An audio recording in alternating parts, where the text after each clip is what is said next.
Olá pessoal do canal Professor Adalberto Pessoa. Hoje eu tenho dois visitantes aqui no canal e nós vamos falar sobre um tema importante, que é o tema do antipetismo. Nós vamos debater, vamos fazer algumas reflexões sobre esse tema. E eu estou aqui com dois convidados. O primeiro convidado é o Marco Tanoeiro. Ele é advogado pós-graduado em gestão pública pela Unicamp e ele atua há 13 anos no setor público. Muito obrigado pela presença, Marco. Eu que agradeço o convite. Obrigado mesmo. E também estou aqui com a presença do vereador Renato Caroba, tá? O Renato Caroba é vereador pelo PT de Arujá, ele é advogado e tem pós-graduação em Direito Tributário. Muito obrigado pela presença, Renato. Sempre um prazer estar aqui falando com vocês. Bom, pessoal, eu estava aqui já numa conversa com os dois companheiros que são advogados, a gente estava falando um pouquinho sobre o antipetismo. Eu quero primeiro justificar para vocês por que eu quero falar sobre esse assunto aqui no canal. Eu tenho percebido que, de uma forma geral, é difícil levar as propostas do candidato Fernando Haddad, o candidato do PT, a presidente da República, né? É difícil comentar sobre as propostas desse candidato para a maioria das pessoas. Eu percebo que a maioria das pessoas já respondem que o PT é uma organização criminosa, respondem que o Haddad tem várias investigações, que o PT só tem políticos corruptos. Quando não é o PT, as pessoas também falam que todos os políticos são corruptos, né? Entra num discurso de antipolítica. E eu entendo que a antipolítica vem também com o antipetismo. E aí eu chamei dois companheiros com conhecimento em direito, tá? Para comentar um pouco sobre isso. Tá? E aí eu vou passar a palavra para o Marco. Tá, Marco? Então você gostaria de falar um pouquinho sobre essa problemática, essa problemática do antipetismo? Como que você vê? Eu penso que a gente não tem como falar de antipetismo hoje no Brasil sem fazer um apanhado histórico, né, de como é que isso foi construído. Né? A gente precisa compreender que o antipetismo não é algo que surgiu agora com essa eleição, né? Não é algo que surgiu através dos movimentos que foram feitos pelo candidato A, B ou C, que eram contrários inicialmente à candidatura do Lula, depois à candidatura do Fernando Haddad. O antipetismo é um movimento, né? Ele começou a ser estruturado lá atrás. A gente tem que falar de 16 anos atrás, com a primeira eleição do Lula, em 2002. Né? Deixa eu só fazer uma observação, né? Então, como você vai voltar no tempo, eu acho que é legal a gente destacar bem como é que está hoje, né? Porque, assim, atualmente eu percebo que o antipetismo impede a gente de apresentar as propostas do Haddad. Sim, as pessoas não querem nem ouvir, né? Já taxam a gente de uma organização criminosa ou qualquer coisa parecida com isso, e as pessoas não têm ouvido, não têm escuta para as propostas. Né? Então você vai explicar como que historicamente a gente chegou nesse ponto atualmente, é isso? Não, a gente está perdendo, só pegando um gancho, a gente está perdendo uma grande oportunidade, principalmente agora no segundo turno, de discutir o país. Exato. A gente não discute mais o país, né? Não discute propostas. Não é? Né? Isso ficou muito acentuado agora no segundo turno, porque a gente não discute mais o país. Enquanto a gente discute se o PT é isso, aquilo outro, né? Se o outro candidato também, se o Bolsonaro é fascista ou não é fascista, se vai implantar ditadura ou não, a gente não consegue discutir, por exemplo, o tamanho do Estado, né? A gente não consegue discutir uma política econômica, a gente não consegue discutir uma política de emprego. Nós abandonamos essa discussão. Arrasa o debate. Isso, nós abandonamos, não há debate, não há debate. A gente vai para a rua e a gente perde tempo falando disso, né? As pessoas ficam somente, não, porque você é isso, aquilo. Não é isso, gente, nós temos uma eleição, né? Temos uma eleição. Então, dentro disso que você está falando, eu não me lembro, tá? Eu tenho aí, eu nasci na ditadura, né? Eu vou completar agora, o mês que vem, 50 anos de idade. Eu não me lembro de ter visto uma campanha tão ruim, né, Renato? Do ponto de vista da discussão, eu não me lembro de ter visto uma campanha tão ruim, assim, com tantos absurdos,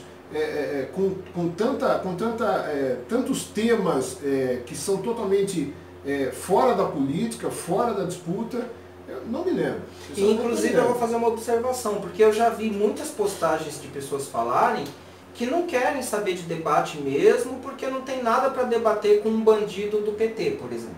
Sim, Né? sim. Então acho que a gente precisa dar uma resposta, um esclarecimento para isso, né? Quando falam isso, ainda estão sendo bondosos, né? Quando levam a condução somente para esse lado, porque normalmente as críticas são extremamente ofensivas, né? Sim, e se vê candidaturas se escorando nisso, né? E isso não é de agora, se eu vou falar um pouco do contexto histórico disso, nós estivemos bem próximos, em Arujá, nós estivemos bem próximos de prefeituras que, candidaturas a prefeito, de cidades próximas da gente, que onde o slogan do candidato é o seguinte, contra o PT e a favor de você. Isso. Então assim, Outro exemplo de antipetismo. Isso já bastava, né? Você vê agora a candidatura do Dória, ele faz questão de falar assim, ó, eu sou o candidato do segundo turno que sou contra o PT. São candidaturas que usam do antipetismo, né? Porque não quer discutir, né? Não quer ter um tema. Basta dizer que é anti-PT, que isso já se coloca em um patamar elevado em termos do percentual do voto, pelo menos tenta atingir um percentual do eleitorado. Então é bem isso que está acontecendo, né? A propaganda do Bolsonaro eu assisti. Eu cheguei a assistir uma live do Bolsonaro, quase toda baseada no antipetismo, numa condenação do PT. Mas só fazer um parênteses aqui. A cidade, depois que esse prefeito ganhou a eleição assim, está passando por uma desgraça danada administrativamente falando, porque na verdade não tinha conteúdo algum para passar para a cidade, independente da disputa política, mas não tinha conteúdo algum, não tinha preparo, não tinha estudo para a cidade, não tinha proposta para a cidade, apenas porque disse que era anti-PT. Parte da população, do eleitorado, achou que já era o suficiente para ele ser prefeito. Bom, acabou que o prefeito está sofrendo bastante na cidade vizinha nossa aqui. Então, o que os amigos, né, os internautas, o que a gente precisa compreender é que a situação que a gente está hoje, ela foi construída. Tá? Ela foi construída. As pessoas não chegaram nesse ponto de ter esse ódio, né, de conseguir externar esse ódio pelo PT e por todos aqueles que militam no PT. Houve uma construção para chegar nesse ponto. Né? E a gente depois, talvez seja até, dá para abrir um outro tema, fazer um outro programa qualquer dia, da gente falar que o que está por trás de tudo isso, desde o início, é uma coisa chamada de luta de classe. Luta de classe. O brasileiro tem um problema de entender essa questão da luta de classe. Né? E quem entende fica negando isso a todo momento. Uhum. Tá? Então se a gente pegar, né, Renato, como é que nós chegamos aqui hoje, a gente tem que voltar em 2002. Nós não podemos esquecer que a gente, 2002, o presidente era o Fernando Henrique Cardoso, do PSDB, um partido que surgiu em 88 para dialogar com as elites, para dialogar não com o povo, e o próprio Fernando Henrique sempre admitiu isso. Não é? Nós tínhamos um príncipe no governo. Nós tínhamos um príncipe. Esse era o visual. Né? Fernando Henrique Cardoso representava tudo aquilo. Fernando Henrique Cardoso era um intelectual, uma pessoa de nível superior e essa coisa toda. Então, ele estava no poder. Aí tivemos uma eleição e ganhou o Lula. Isso foi um choque para muita gente. Foi um choque.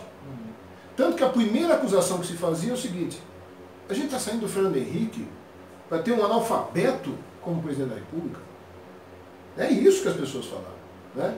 Vai ter um analfabeto como presidente da República. O único diploma que ele tinha é o diploma do Senai. Assim, pô, o cara tem um diploma do Senai, a gente está deixando de ter.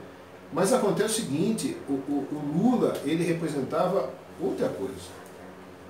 Né? Sem desmerecer Fernando Henrique Cardoso, mas o Lula veio junto com o PT para o governo para representar uma outra fatia da sociedade. Uma fatia da sociedade, uma parte da sociedade que é a grande maioria e que nunca teve chance.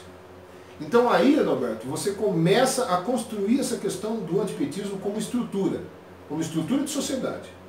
Quando o Lula ganhou a eleição em 2002. Aí tem que entender a questão da luta de classes. Se a pessoa não entender a questão de luta de classes, ela não alcança o que você está falando. Ela vai achar que o que a gente está falando aqui é uma grande bobagem. É uma grande bobagem.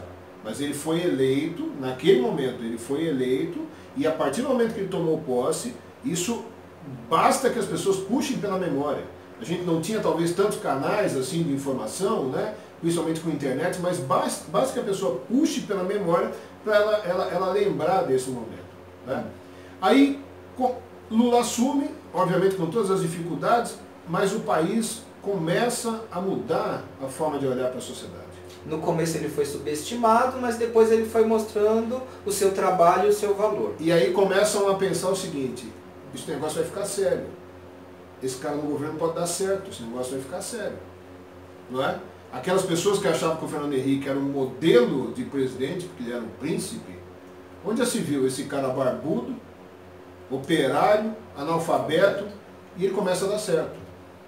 Aí o primeiro grande teste que foi feito para a gente chegar até onde chegamos hoje, foi ainda durante o primeiro governo do Lula, em 2005 para 2006, quando veio a história do Mensalão. O deputado Roberto Jefferson, que fez a denúncia do Mensalão, ele simplesmente escancarou algo que era uma prática, não só no Brasil, era uma prática talvez histórica,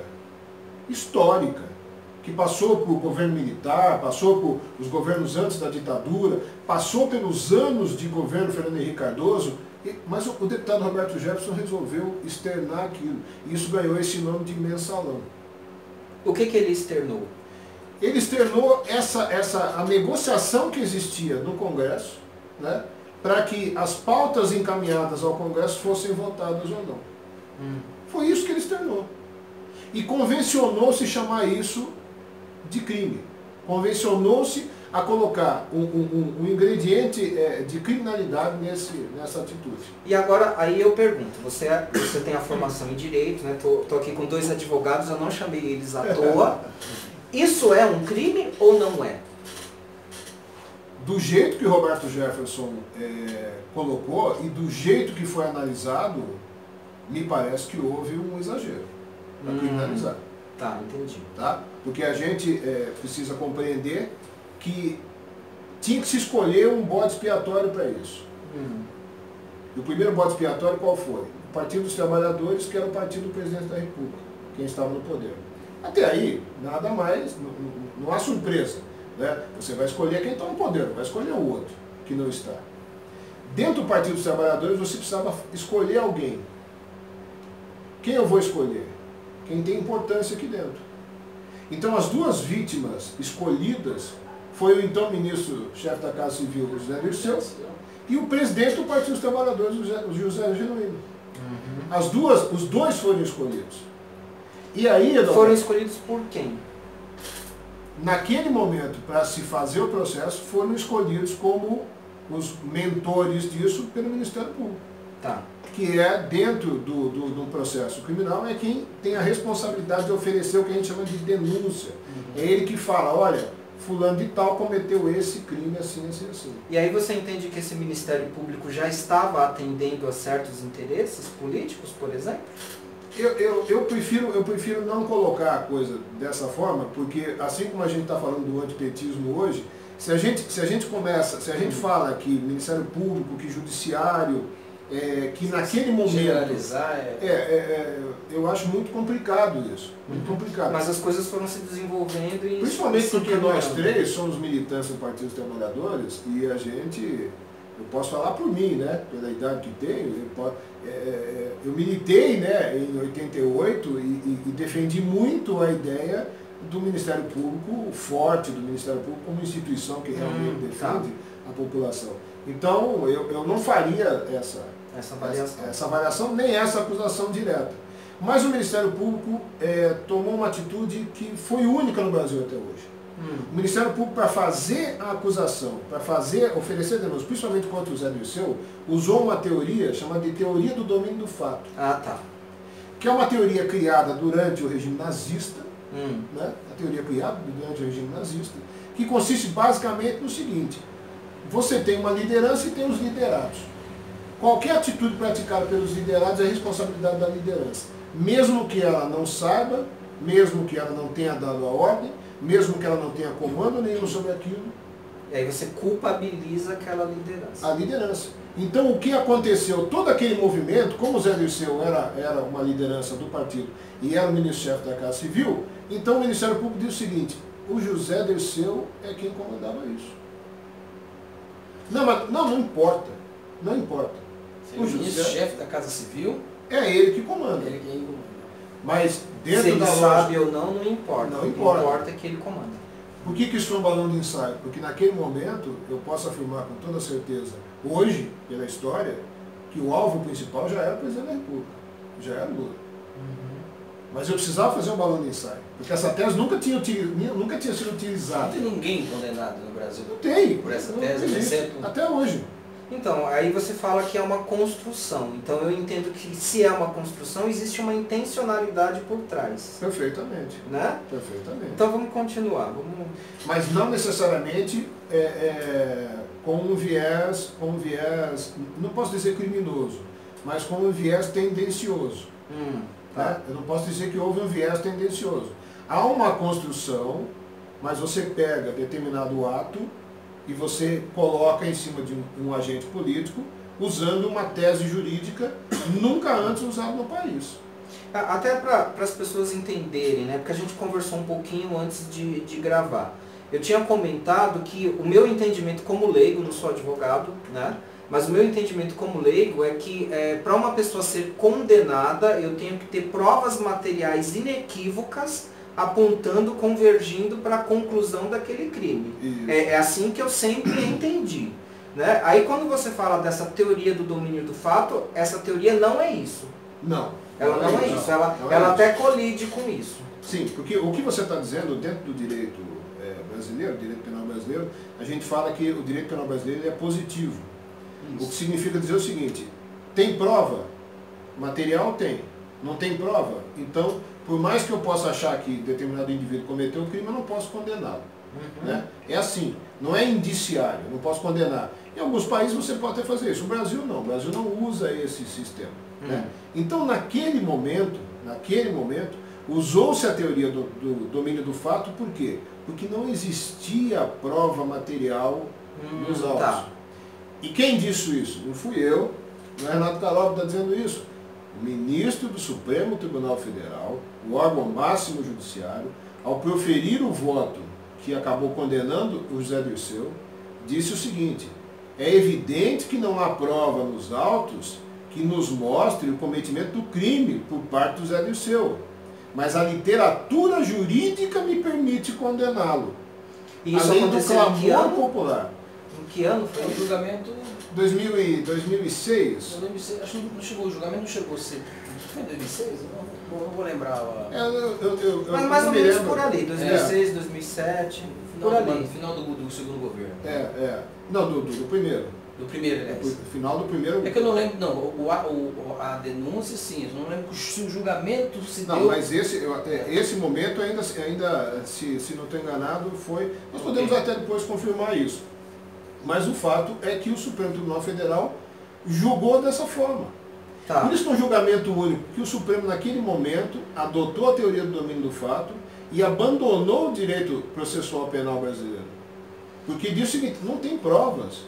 Então o Zé Dirceu foi condenado com uma declaração de um ministro dizendo o seguinte, eu não tenho como comprovar, mas a literatura jurídica me permite. Quando ele fala da literatura, ele está fazendo menção, né, à teoria do domínio do fato. Aí você entende que nesse momento você tem um antipetismo conjugado, o nascimento do antipetismo conjugado com uma estratégia jurídica? Sim. É isso? Porque o antipetismo já tem desde... Porque naquele momento, né? naquele momento, se eu estiver enganado, Renato, você me corrige, naquele momento começou-se a se cunhar na opinião pública a expressão facção criminosa. Sim, pro PT. Pro PT. Sim. Ah, tá.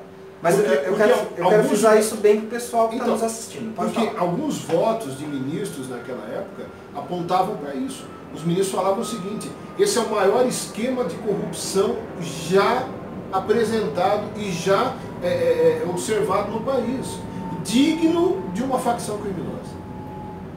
Quando o Supremo Tribunal Federal fala que é o maior esquema de corrupção digno de uma facção criminosa, ele cunha na sociedade, ele começa a cunhar na sociedade essa expressão tá. de facção criminosa. Que aí a mídia trabalha em cima... E trabalha em cima de uma decisão judicial, trabalha em cima de um voto de um ministro do Supremo. Então, veja só, e aí você começa, aí você vê tudo para prejudicar a candidatura à reeleição do presidente Lula. Isso para você já é um início de lawfare? A gente ainda não falou desse conceito? Ainda não é. Não, ainda não é. Não. Ainda não é o começo. Não. lawfare nós vamos pegar bem aqui já, né? Nesse último processo, né? Né? Isso aí não é lawfare. Tá. Né? Mas chega no... Você fala que tudo isso para evitar a reeleição do Lula. Reeleição do Lula. Mas foi só pra gente... Foi um mero balão de ensaio por conta do governo que fazia o Lula naquele momento. Né? Então é impossível você... Não tinha condições políticas para continuar com esse balão de ensaio na medida que o país estava crescendo, as pessoas ascendendo socialmente, enfim, e aí as condições políticas não eram favoráveis para tal. Né? Mas eles já diziam naquela época, né, que não adianta, mas roubou. Não, mas está comprando o Congresso. Então, naquela época já existia o início disso que a gente está vivendo hoje. Que quando você falava da ascensão da sociedade, quando você falava que a sociedade estava crescendo, mas roubou. Mas é uma facção criminosa. Mas o líder está condenado. Mas nessa época já estava forte, já dá para dizer que estava bem forte, porque o Lula estava com muita popularidade. Não, mas é um balão, por isso que eu falo, aí começou ali, por isso que eu falo que é uma construção. Tá. Só que o que acontece? Aí veio a eleição.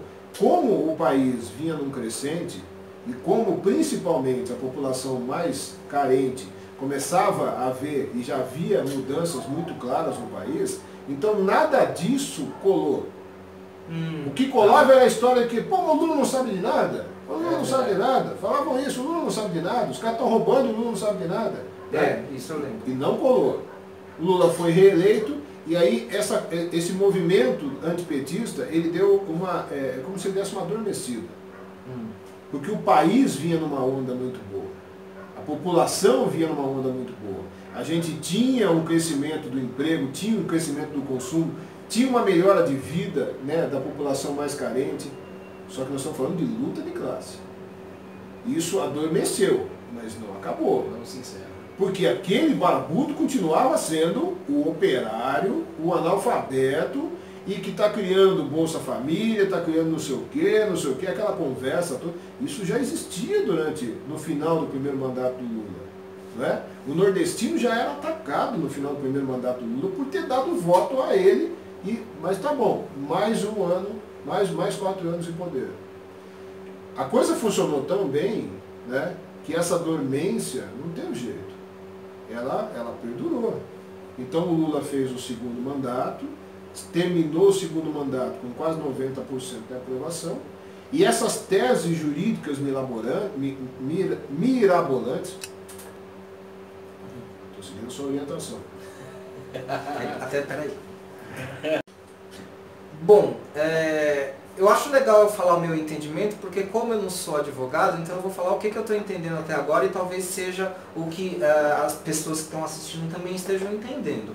Né? Eu estou entendendo que você está colocando a origem do antipetismo coligado com a questão jurídica, né? nesse evento do mensalão, até porque a gente pode pensar no antipetismo já ligado à própria origem do PT, né? Porque o PT surge como uma proposta de partido para classes populares. Né? Então a própria proposta em si já traz a luta de classes e já traz o germe do antipetismo. Né? Tanto é que eu lembro, assim, meu pai mesmo era contra o PT. Eu lembro da minha infância, meu pai não gostava do PT, falava que o pessoal do PT é baderneiro, porque gosta de fazer greve, essas coisas todas. Então isso já era uma forma de antipetismo, né? Meio que de senso comum. Mas você está pontuando a origem do antipetismo atrelado, né, entrelaçado com as estratégias jurídicas contra o PT. Eu estou entendendo assim, é isso? É isso. Tá? É isso. Aí você disse que agora vai falar de uma segunda etapa desse desenvolvimento. Sim. Que vem com a Dilma. Sim, vem com a Dilma.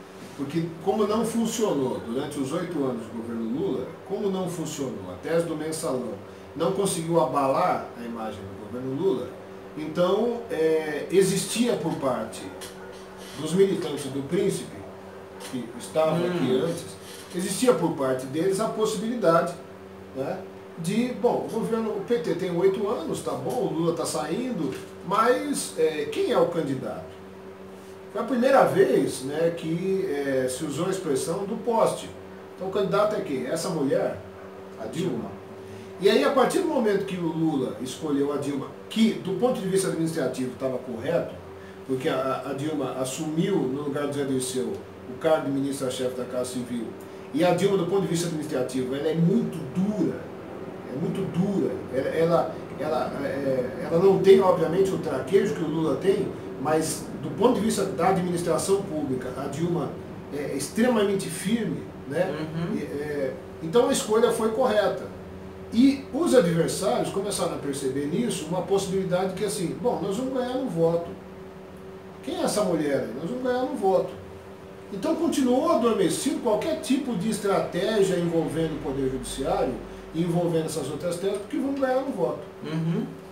Só que não deu certo, que o Lula sai com 90% quase de aprovação, 87% de aprovação, e o Poste, né, que todo mundo ficou falando, elegeu o Poste. Ele conseguiu eleger a Dilma. Então a Dilma foi eleita.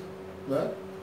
Começou o governo, todo governo que começa, principalmente nessa condição, começa bem, só que a gente falando de luta de classes, a gente tinha, não se chamava mais, eu não podia mais chamar a Dilma de uma analfabeta, porque ela não era. Mas aí a sociedade começou a colocar em cima dela outras críticas e outras ofensas. É mulher, guerrilheira, terrorista. Histérica, né? Só terrorista. Né?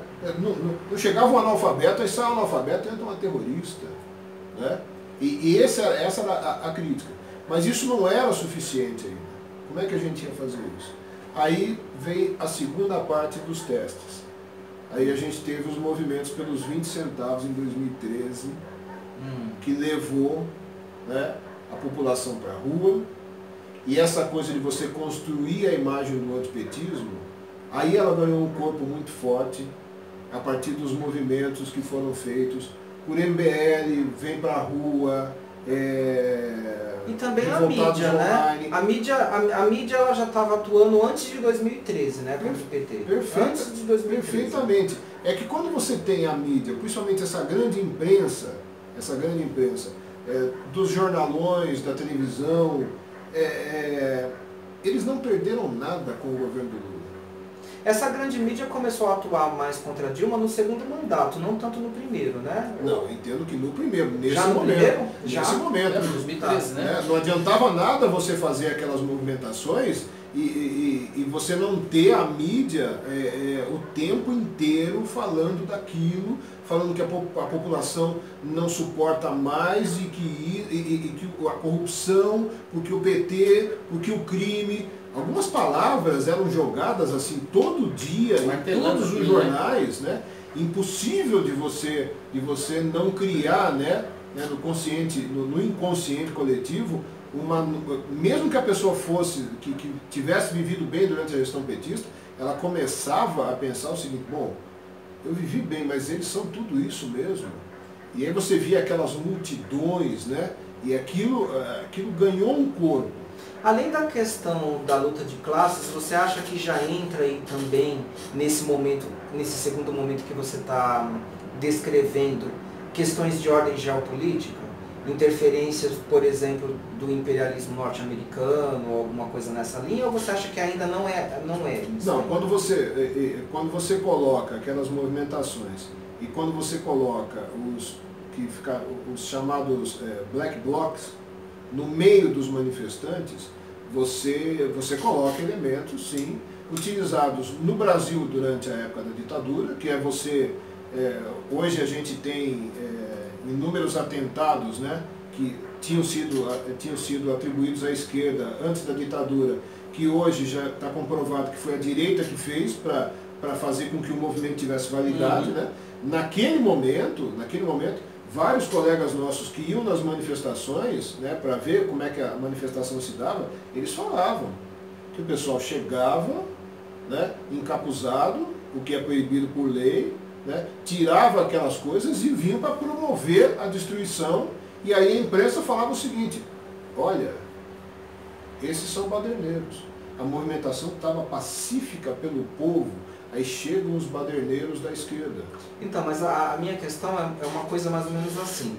O pré-sal já tinha sido descoberto, já não tinha? Já. O pré-sal é da época ainda do final do governo Lula, né? Então, assim, já existia um interesse dos Estados Unidos nesse recurso. Então, também já existia um interesse em desestabilizar esse governo da Dilma. Então, isso é o meu entendimento. Não sei se vocês concordam, se tem um atravessamento disso. Porque assim, não foi brincadeira o quanto o país se fortaleceu do ponto de vista da política externa no governo do Lula, né? Então, assim, o que foi o BRICS, né? O que foi o papel do Brasil, não só na relação política, mas na relação comercial, né? Falava-se que o Brasil ia virar uma superpotência, era isso que falava. O que para nós é ótimo, né? Agora, o que para outros países, em especial os Estados Unidos, é péssimo, né? Que você começa a perder espaço, né?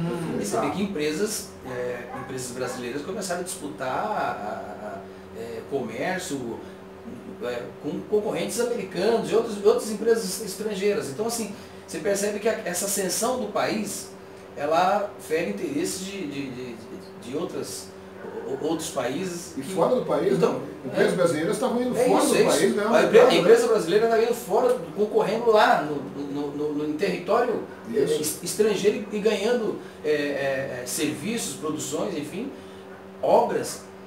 E que para isso, eu concordo contigo, essa ascensão do Brasil não é vantajosa para os Estados Unidos, não é vantajosa para o império, né, na verdade. E aí, o entendimento que eu tenho é que esse tipo de interesse começou a infiltrar em setores da mídia, em setores desses movimentos sociais e até, isso é o meu entendimento de leigo, mas começou também a penetrar em setores do judiciário também, eu não sei. Mas nós não podemos esquecer que nesse momento os Estados Unidos também eram presididos pelo Barack Obama, que apesar de ser um presidente americano, ele inaugurou nos Estados Unidos uma outra forma de olhar para o mundo e olhar para o próprio país que ele representava, né? Então, tanto que ficou depois provado que alguns órgãos de inteligência norte-americanos, não só a CIA, mas acho que a NSA, né, que é o órgão que depois foi denunciado pelo Snowden, eles fizeram investigações em vários países, inclusive no Brasil, sem o consentimento do presidente. Então, o Obama sempre viu os países emergentes de forma muito positiva, porque ele tinha um outro olhar para os Estados Unidos. O Obama, na verdade, apesar de presidir um país com uma tradição imperialista, mas ele não tinha isso, né, na sua então essência. Eram instituições paralelas que circulavam ele que tinham esse interesse. Sim, depois acabou ficando... se eu estou enganado na sigla, mas eu acho que era a NSA, que era um dos órgãos, né, de espionagem, né, vamos dizer assim, americano, e que depois foi denunciado pelo Edward Snowden, né, e também pelo rapaz lá do Wikileaks, que acabou sendo... Então ele denunciou isso, né? E a Dilma pessoalmente foi espionada, né? Isso, eu lembro. A Dilma pessoalmente foi espionada, né? Mas esse movimento, Adalberto, esse movimento de 2013, ele veio com muita força. E esse movimento eu entendo que foi assim fundamental para a gente chegar no antipetismo que a gente está hoje. Você vai falar em que momento? Porque assim, eu estou aqui aguardando em que momento entra o lawfare. Especificamente, tem um momento que demarca isso? Tem. Tá, você vai chegar nisso. Sim, vou chegar e eu entendo que é agora. Eu questionei aqui o Marco Tanoeiro sobre a questão do lawfare. Eu estou aqui esperando, ele está fazendo um desenvolvimento histórico do antipetismo, como ele está se desenvolvendo, né? E vai chegar um momento em que a gente vai entrar no conceito de lawfare. Passa a palavra de volta para você continuar a sua explicação.